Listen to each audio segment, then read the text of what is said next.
Bienvenue sur le podcast Drôle de Naturo, présenté par Marie et Hadza. Ici, on vous parle de la naturopathie en toute simplicité. Exactement.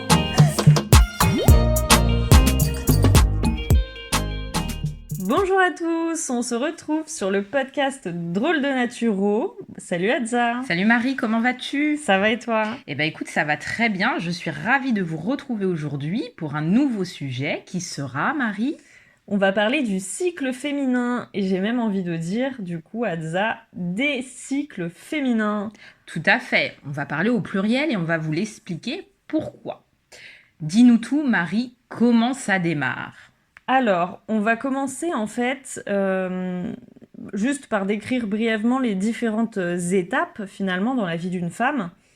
Donc ça va commencer par l'enfance. À l'enfance, on a un stock d'ovocytes qu'on a finalement dès la naissance, et donc le système hormonal, en fait, il va être en dormance. Il va être en dormance jusqu'à la puberté, qui est à l'âge de 12-13 ans. Aujourd'hui, ça peut être un peu avant, ça peut être 10-11 ans parfois. C'est vrai qu'en ce moment, les cycles démarrent quand même beaucoup plus tôt, ouais. Et que la puberté est de plus en plus jeune, c'est ce qu'on s'aperçoit. Voilà, donc du coup, les jeunes filles vont avoir leurs premières règles dans ces âges-là, on va dire, allez, 11-12 ans, du coup, pour faire la moyenne entre les deux. Et le système hormonal, en fait, du coup, va s'activer sous l'influence de l'hypophyse et de l'hypothalamus, qui vont, en fait, stimuler les ovaires pour sécréter les hormones sexuelles féminines. L'hypophyse et l'hypothalamus, ce sont, en fait, des glandes qui sont situées dans le cerveau. Et voilà, et par un effet, on va pas tout détailler, mais... c'est ça, les glandes, en gros, c'est ce qui sécrète des hormones. Exactement. Ensuite, donc on a la période génitale active, la période hormonale active, donc c'est la plus grande partie finalement de cycle de la femme, enfin la plus grande période de la vie de la femme. Ensuite va arriver la périménopause, donc là ça va être tout ce qui va être autour de la ménopause pour préparer le corps à l'arrêt de la production d'hormones en fait. Et donc, la ménopause, c'est l'arrêt de la production des hormones par les ovaires pendant au moins 1 an. Super. Marie, je voudrais revenir sur quelque chose. Oui. Tu nous as parlé de l'enfance et du fait que finalement, les petites filles ont déjà un stock d'ovocytes à la naissance. En effet, le saviez-vous ? Quelque chose d'assez extraordinaire. En fait, finalement, les fœtus féminins portent déjà, au moment de la grossesse, le stock de follicules ovariens. Ce qui veut dire que lorsqu'une petite fille est dans le ventre de sa maman, eh ben, en quelque sorte, sa maman porte ses futurs petits-enfants. Oui, via du coup les cellules... Les follicules ovariens, exactement. Les follicules ovariens qui sont dans le patrimoine génétique. Exactement, et c'est ce qui fait aussi tout ce transgénérationnel, et parfois on comprend en fait les liens qui existent aussi entre mère et fille, puisque là c'est vraiment spécifique aux femmes finalement. Oui, et d'ailleurs je rebondis là-dessus aussi parce qu'effectivement j'ai vu une docteure en parler dans une émission il y a quelques jours. J'ai plus son nom, mais... je remettrai les liens en description s'il le faut. Et elle parlait des cellules souches, justement. Et en fait, quand la femme est enceinte, donc il y a toute une transmission de cellules, de sang, etc. etc. Et quand l'enfant naît, donc quand l'enfant sort du ventre, il reste quand même des cellules de l'enfant dans le ventre, dans le corps, du coup, de la maman. C'est ça. En fait, la maman, elle conserve entre guillemets, du sang fœtal, ce qui fait qu'elle portera toujours, en fait, un peu le génome de son enfant voilà. En elle. Bon, on s'éloigne un petit peu du cycle, mais du coup, quand tu parles de transgénérationnel, etc., ça m'a fait penser à cette chose-là aussi. Et c'est ça, le lien qui existe aussi entre mère et enfant, et qui perdure toute la vie. Oui. C'est ça. Donc du coup, Hadza, tu vas nous parler des cycles. Du coup, explique-nous un peu pourquoi, du coup, on parle des cycles et pas du cycle. C'est ça. Donc, déjà, c'est vrai que souvent, on parle de cycle menstruel, mais nous, on aime plutôt parler de cycle féminin, puisque comme tu le dis, Marie, on va le mettre au pluriel. Pourquoi ? Parce que les cycles féminins, ils se découpent finalement en 3 cycles différents. Donc nous, on va vous aborder les différents stades du cycle selon ces 3 cycles différents. Donc on va avoir un cycle hormonal qui, comme Marie l'expliquait, démarre au niveau du cerveau, au niveau de l'hypophyse, qui est donc une petite glande dans le cerveau qui va sécréter des hormones, qui aura ensuite une incidence sur le 2e cycle, qui est le cycle ovarien. Là, au niveau des ovaires, il y aura aussi des sécrétions d'hormones, mais qui seront plutôt en lien avec les œstrogènes et la progestérone.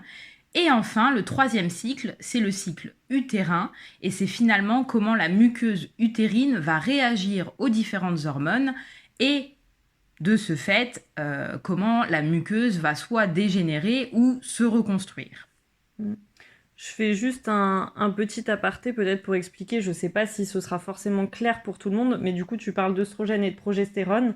L'œstrogène et la progestérone, ce sont du coup les hormones sexuelles féminines dont j'ai parlé tout à l'heure, quand je parlais du fait de stimuler, de sécréter les hormones sexuelles féminines, on parlait bien d'œstrogène et de progestérone.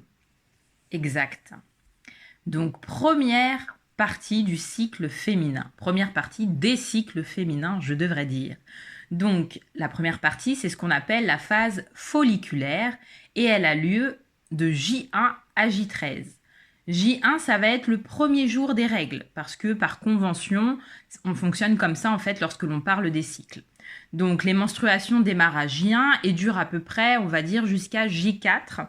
Puis ensuite, il y a la phase folliculaire qui se poursuit. Donc qu'est-ce qui se passe au niveau hormonal durant la phase folliculaire?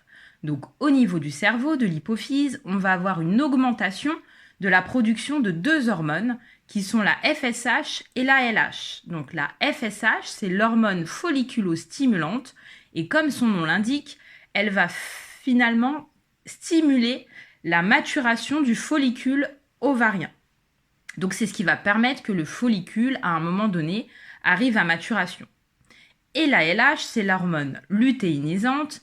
Elle, c'est l'hormone qui va permettre l'ovulation. Lorsqu'on arrive au pic de LH, il y aura l'ovulation. Donc, au niveau de la phase folliculaire, il y a augmentation de ces 2 hormones au niveau de l'hypophyse. Ensuite, on a, comme je vous l'ai dit, le cycle ovarien. Qu'est-ce qui se passe au niveau des ovaires? Eh bien, il y a maturation du follicule primordial, donc du follicule ovarien, grâce à la FSH. Et en parallèle, la phase folliculaire, c'est la phase qu'on va plutôt décrire comme œstrogénique, puisqu'il y a une augmentation des œstrogènes au niveau des ovaires. Pourquoi? Pour justement préparer l'ovocyte. Et 3e cycle, le cycle utérin, que se passe-t-il au niveau de l'utérus? Il y a une régénération de la muqueuse utérine. Non, pardon. Donc dans un premier temps, comme je vous l'ai dit, il y a d'abord les règles. Donc à ce moment-là, il y a évacuation, en fait, il y a nettoyage de l'utérus. Et ensuite, il y a une régénération de la muqueuse utérine. Est-ce que tu peux peut-être juste expliquer pour les gens qui ne savent pas forcément ce que c'est un follicule, ce que c'est du coup? Alors c'est ce dont on parlait tout à l'heure, c'est-à-dire qu'au départ, la petite fille a un stock de follicules ovariens, et ces follicules ovariens, durant justement la grossesse et durant l'enfance, on en a vraiment beaucoup. Mais ils ne vont pas tous maturer, ces follicules ovariens, parce que suite à leur maturation, ils deviendront des ovocytes et des ovules. Mais tous ne vont pas maturer, et c'est là où rentrent en jeu les hormones, puisque certains vont maturer et vont donner du coup des ovules. Ouais, donc en fait, ce qu'il faut imaginer, c'est qu'on a notre ovaire, et que, enfin, on en a 2, mais bref, là j'en prends un. Donc on a notre ovaire, et à l'intérieur de cet ovaire, on a plein de petits follicules qui sont là, qui dorment du coup jusqu'à ce que ce soit le cycle où c'est celui-là qui mature en fait. Et ils vont maturer. C'est ça, tout à fait. En sachant que certains vont dégénérer, c'est-à-dire qu'on en a des centaines de milliers dans l'enfance, mais que finalement, il y en a qu'environ 300 qui vont aller jusqu'à maturation et qui pourront certainement devenir des ovules. Ce qui explique qu'en fait, on a une période de la vie où on est active, où on va avoir des ovulations, et d'autres périodes où il n'y aura plus d'ovulation et où on va rentrer soit en périménopause, soit en ménopause. Ouais, ce qui explique aussi du coup une phase où on est plus ou moins fertile, où on est fertile du coup. Exact. C'est ce que tu as dit en fait. Alors, du coup, ensuite, on va arriver au 14e jour des cycles. Je précise juste qu'on s'est basé sur un cycle conventionnel qu'on voit partout de 28 jours et que c'est pas forcément le cas pour toutes les femmes. Vous pouvez avoir des cycles qui soient plus courts, vous pouvez avoir des cycles qui soient plus longs. Mais pour les calculs, c'est quand même toujours plus facile de prendre 28. Donc, arrivé au 14e jour, on entre en phase ovulatoire et comme Elsa l'a mentionné tout à l'heure, on va avoir un pic de l'hormone LH qui va provoquer l'ovulation. Donc ça, c'est au niveau hormonal. Au niveau ovarien, on va avoir rupture du follicule, donc le follicule va en fait s'ouvrir et libérer l'ovule. Juste avant cette ovulation, on a un pic aussi d'œstrogène, où là on a vraiment les œstrogènes qui sont à l'apogée. Ça c'est vraiment juste avant la phase ovulatoire. Et au niveau utérin, on a l'ovule finalement qui va aller, enfin l'ovule qui a été libéré par le follicule qui va aller se balader dans la trompe utérine. Non, je plaisante, il se balade pas, mais qui va commencer à descendre dans la trompe utérine. C'est ça, c'est pour l'image. Après l'ovulation, on rentre dans ce qu'on appelle la phase lutéale qui a lieu de J15 à J28. Donc, qu'est-ce qu'il se passe au niveau hormonal ? Donc, au niveau de l'hypophyse, on va avoir une diminution significative des hormones LH et FSH. Pourquoi ? Simplement parce que l'ovulation a eu lieu et qu'il n'y a plus besoin de stimuler pour libérer justement un ovule. Et en parallèle, on va avoir une diminution des œstrogènes au niveau ovarien. Au niveau ovarien, également, donc il y a le follicule qui a libéré l'ovule qui va devenir corps jaune. Et c'est ce corps jaune qui va sécréter l'hormone dominante lors de la phase lutéale qui est la progestérone. Ensuite, il y a deux possibilités. Donc, évidemment, vous l'avez compris, l'ovule, à quoi sert-il ? Il sert à fabriquer un bébé et donc à permettre une fécondation. Donc, première option, il y a fécondation. Dans ce cas-là, le corps jaune va produire de la progestérone pendant le premier trimestre de la grossesse. Puis ensuite, le placenta prendra le relais. Deuxième option, il n'y a pas eu fécondation, pas de rencontre entre l'ovule et le spermatozoïde, et donc il y a quand même production de progestérone par le corps jaune, mais ensuite, ce corps jaune va dégénérer et s'atrophier. Et au niveau utérin, qu'est-ce qui se passe pendant la phase lutéale ? On va avoir dans un premier temps une prolifération de la muqueuse utérine en ce qu'on appelle en dentelle. Pourquoi ? Pour préparer justement la nidation et pour permettre à ce que la fécondation puisse avoir lieu et que l'embryon puisse prendre nid au niveau de l'utérus. Ouais, c'est ce que j'allais dire. La nidation, en fait, c'est préparer le petit nid pour l'ovule, en fait. Voilà. Le petit cocon douillet pour Tout le à fait. futur. On peut vraiment imaginer le nid de l'oiseau, quoi. Oui, c'est ça. C'est ça que j'avais en tête, justement. Oui, c'est tout à fait ça. Et par contre, s'il n'y a pas fécondation, au niveau utérin, il va y avoir la muqueuse qui va de nouveau dégénérer. Et vous l'avez compris, il va y avoir de nouveau les règles qui vont apparaître avec un nouveau cycle féminin. Voilà. Voilà. Et ensuite, on repart pour, comme ça, un nouveau cycle. Et on repart, et on repart, et ainsi va la vie. Tout à fait. Et ensuite, donc ainsi va la vie, on arrive à un moment donné à ce qu'on appelle la périménopause.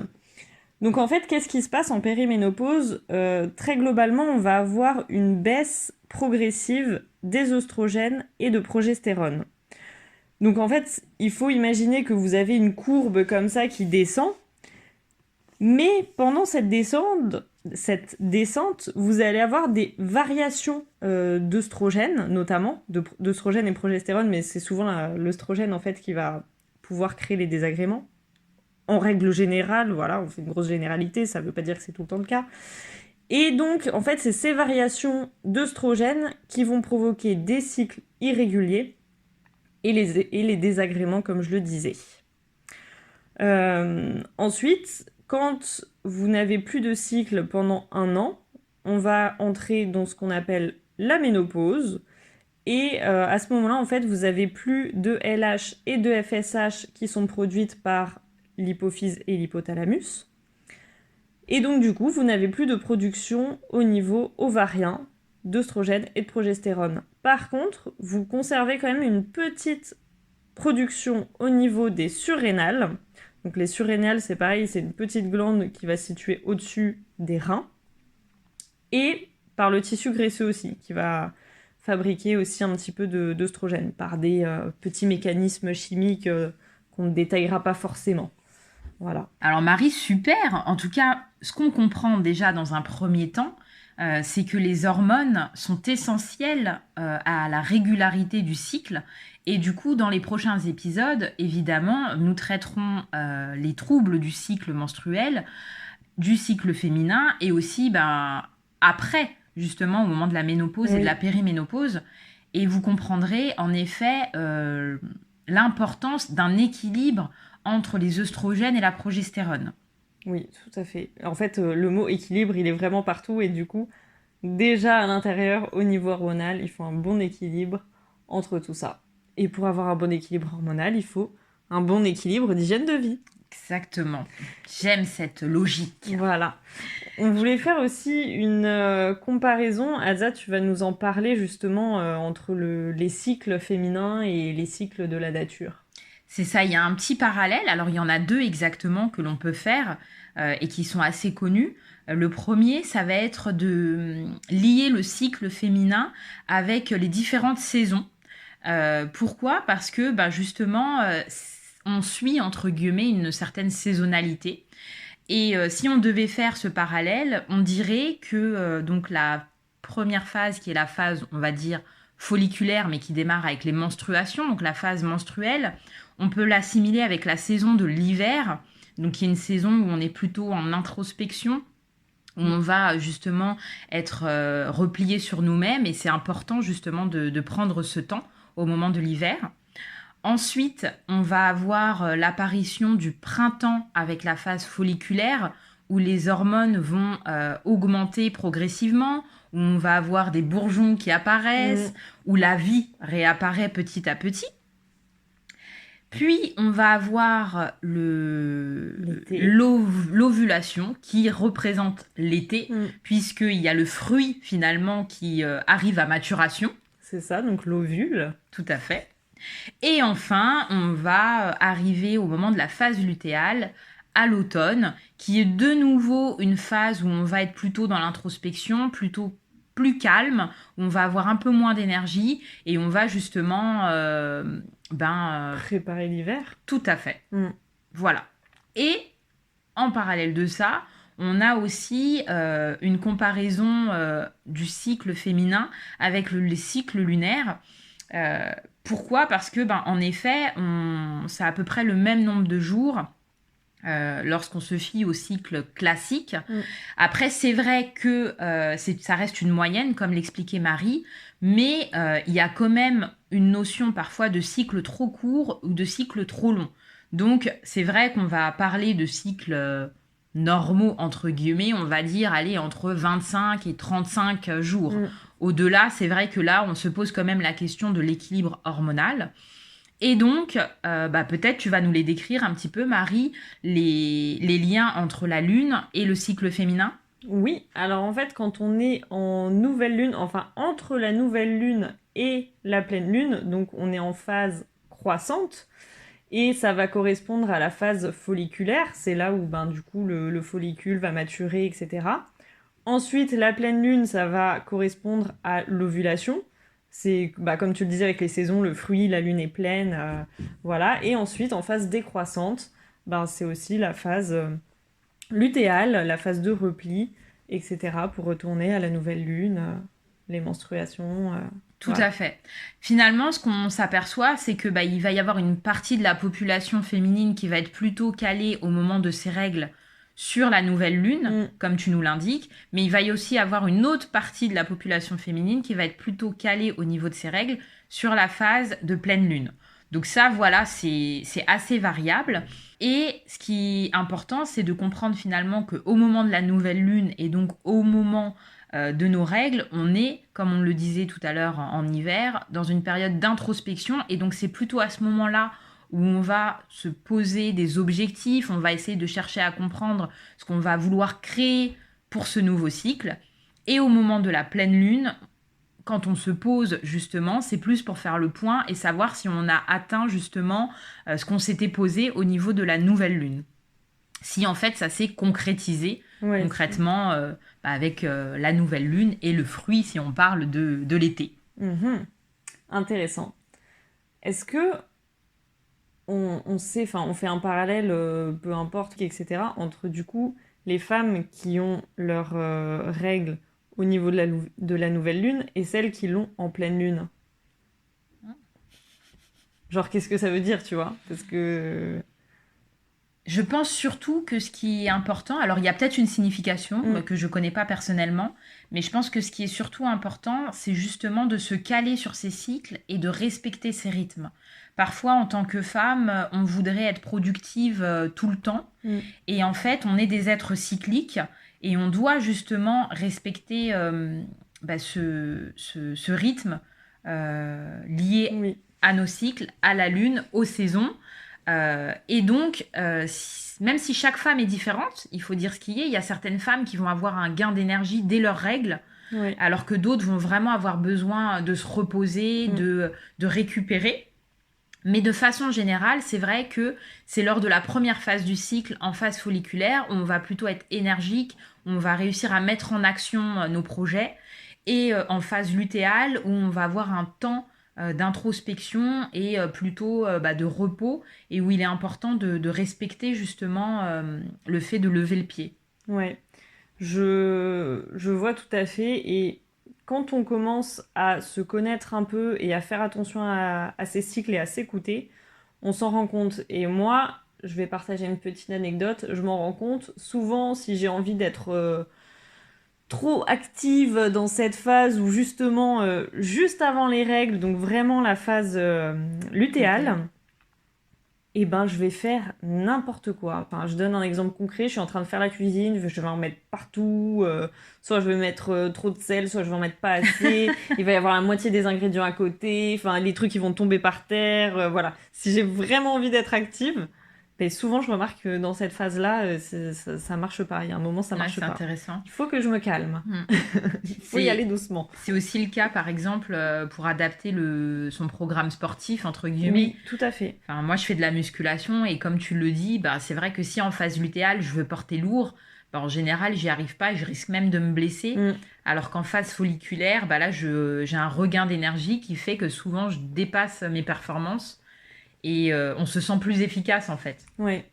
Donc écoutez-vous, observez-vous, et puis on vous donnera plus d'informations sur les troubles du cycle dans les prochains épisodes. Et voilà, c'est parfait ça.